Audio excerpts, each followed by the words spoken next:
Hello बच्चों, कैसे आप सभी। मैं आशा करता हूँ आप सभी ठीक ही होंगे। आज के इस क्लास में इंट्रोडक्शन क्लास 6 का लेके आया हूँ, अध्याय 2 पूर्णांक संख्या। ठीक है, चैप्टर का नाम है पूर्णांक संख्या। जो है प्रश्नावली में जो चीज हमसे पूछा गया है उसके अनुसार जो हम क्वेश्चन सॉल्व करेंगे। चलिए बने रहिएगा क्वेश्चन के अंत तक। ठीक है, चलिए हम टॉपिक को पढ़ते जाते हैं और उसके बारे में समझाते जाते हैं, आप जो है समझते रहिएगा। ठीक है, चलिए पहला दिया हुआ है प्राकृतिक संख्याएं। ठीक है, तो दिया हुआ है सभी गिनती वाली संख्याएं को प्राकृतिक संख्या कहते हैं। गिनती में जो चीज संख्या आती है जैसे 1 2 3 4 इत्यादि, यानी और इसको जो है हम बढ़ा सकते हैं।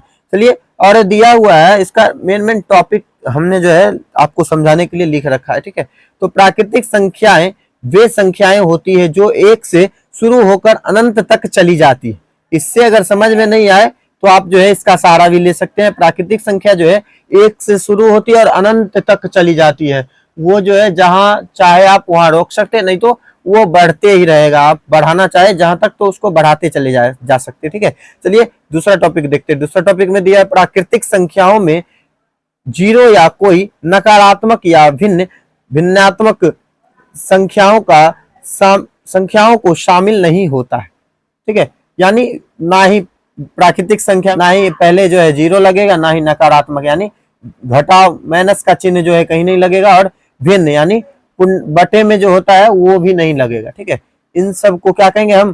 प्राकृतिक संख्या कहेंगे। ठीक है, चलिए तीसरा टॉपिक देखते हैं। तीसरा टॉपिक में दिया हुआ है प्राकृतिक संख्याओं को प्रतीक n से सूचित किया जाता है, क्योंकि इसका जो है n, ये जो पहला अक्षर जो है क्या है? नेचुरल नंबर, यानी n से जो है पहला इसका स्टार्टिंग है, वही लेके क्या लिखा है? n से इसको जो है सूचित किया जाता है, n से इसको दर्शाया। चलिए दूसरा पे आते हैं। दूसरा में दिया है पूर्णांक संख्या। ठीक है, तो प्राकृतिक संख्या के समूह के आगे शून्य को मिलाने पर जो संख्या प्राप्त होती है उन्हें पूर्ण संख्या पढ़ेंगे। ठीक है, पूर्ण संख्या में रहे प्राकृतिक संख्या के समूह के आगे शून्य को मिलाने पर जो संख्याएं प्राप्त होती है उन्हें पूर्ण संख्या कहते हैं। ठीक है, तो प्राकृतिक संख्या हमने अभी तुरंत क्या पढ़ा? तो 1 2 3 4, यानी 1 से जो शुरू हो, 1 के आगे जो हमें क्या लगा देना है? शून्य लगा देना है, तो वो क्या हो जाएगा? वो जो है पूर्ण संख्या हो जाएगा। ठीक है,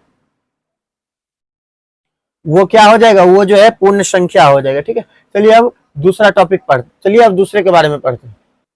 देखिए हमने कुछ नोट में लिख रखा है आपको समझने के लिए। तो सभी पूर्ण संख्याएं प्राकृतिक संख्याएं नहीं होती।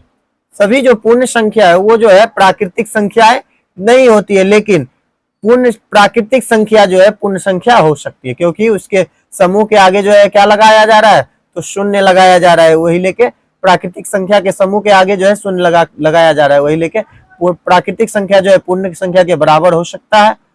ठीक है, लेकिन पूर्ण संख्या जो है प्राकृतिक संख्या के बराबर नहीं होगा। चलिए अब नीचे आते हैं। नीचे जो है लिखा हुआ है प्रवर्ती संख्या। ठीक है, प्रवर्ती संख्या दी हुई संख्या में 1 जोड़ने पर प्रवर्ती संख्या में होती है।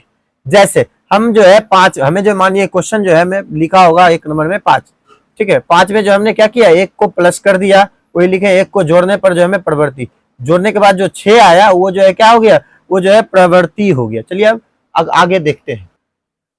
चलिए देखते हैं पूर्ववर्ती संख्या। पूर्ववर्ती संख्या में दी हुई संख्या में से एक घटाने पर पूर्ववर्ती संख्या प्राप्त होती है, यानी उसमें से जो है कोई संख्या हमको दी हुई रहेगी, उसमें से जो हमें क्या करना है? -1 कर देना। जैसे हमने एग्जांपल में लिया है तो 10 में से जो है हम 1 को माइनस कर दे तो कितना हो गया? तो 9 हो गया। ठीक है, चलिए अब आगे का देखते हैं। आगे में जो है उसके बाद का टॉपिक जो है संख्या रेखा।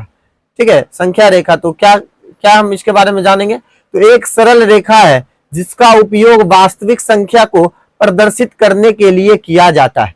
कोई सरल रेखा, देखिए तो हमने जो है जैसे में लिखा है। ठीक है, उदाहरण के तौर पे हमने जो एक रेखा खींच रखा है, उस पे जो है हमने कुछ अंक दर्शाया हुआ है। ठीक है, तो यहाँ जो है नोट में लिखेंगे, नोट में हम जानेंगे। तो नोट में है धन पूर्णांक, ऋण पूर्णांक, परिमेय संख्या और अपरिमेय को संख्या रेखा पर प्रदर्शित कर सकते हैं। इस पे जो है धन यानी प्लस, ठीक है, ऋण यानी तो माइनस। ठीक है, प्लस और माइनस को जो है इस संख्या रेखा पे हम प्रदर्शित कर सकते हैं।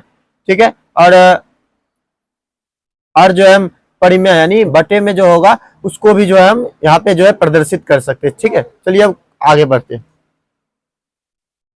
देखिए अब जो है यहाँ पे जो है ऋणात्मक धनात्मक और ऋणात्मक था, तो इन दोनों के बारे में पहले जान लेते। ठीक है, ऋणात्मक संख्या एक वास्तविक संख्या होती है जो शून्य से कम होती है। ठीक है, वास्तविक संख्या है मतलब वो जो है सही है, लेकिन उससे जो है शून्य से जो है कम है। शून्य से कम है तो क्या होगा, तो माइनस में जाएगा, तो -1, -2, -3 ऐसे एग्जाम्पल पे ले लिए। ठीक है, चलिए अब धनात्मक के बारे में पढ़ते हैं। धनात्मक शून्य से बड़ी संख्या को धनात्मक संख्या कहते हैं। ठीक है, शून्य से बड़ा यानी उसमें जो जैसे में क्या होगा, प्लस में 1, 2, 3, 4, 5 जहां तक जा सके। ठीक है, चलिए अब देखते हैं इस आधार पे जो है आपसे प्रश्नावली 2.2 का क्वेश्चन नंबर 5 में इसी आधार पे जो आपसे पूछा गया वही, लेकिन हम सोचे क्या इसको जो आपको डायरेक्ट क्लियर कराते चले आए। ठीक है, चलिए गुणन की क्रम विनिमयता को जानेंगे तो क्या होगा, देखिए तो 3 गुने 5 किया, इसी को जो है क्या किया है, पलट दिया गया। ठीक है, तो 3 के जगह पे 5, 5 के जगह पे 3, तो दोनों को जब टोटल करेंगे तो क्या होगा, तो दोनों तरफ जो है 15 ही आएगा। ठीक है, जोड़ का क्रम विनिमयता। ठीक है, यहाँ देखिए तो 8 + 2 लिखा है, यही 2 को उधर 8 को उधर लिख दिया है, तो इधर भी 10 और इधर भी 10। ठीक है, चलिए अब आगे बढ़ते हैं। आगे जो है गुना की साहचर्य नियम, साहचर्य नियम को दर्शाना है वो भी गुना में। ठीक है, तो ऐसे लिखेंगे, तो एग्जाम्पल पे हमने लिया है 5 गुने 2 फिर गुने 4, क्यों 5 गुने 2 गुने 4, फिर बराबर देके फिर लिखेंगे 5 गुने, ये जो है 5 को बाहर कर दिया, इन दोनों को एक साथ कर दिया, तो 2 गुने 8। ठीक है, चलिए योग पर गुणन का वितरक नियम। ठीक है, 2000 गुने 725, तो इसको जो है क्या लिखेंगे, तो 2000 गुने 725 गुने 5। ठीक है, चलिए आज का इंट्रोडक्शन क्लास जो है हम यहीं समाप्त करते हैं। यह वीडियो आपको कैसा लगा, अगर अच्छा लगा होगा तो हमारे इस channel study zone by Manjeet sir को लाइक करें, सब्सक्राइब करें और बेल आइकन को ऑल पे दबाना ना भूलें, जिससे कि हमारा वीडियो जब भी आए तो आप तक जो है लेटेस्ट अपडेट होते रहे। तब तक के लिए ओके बाय।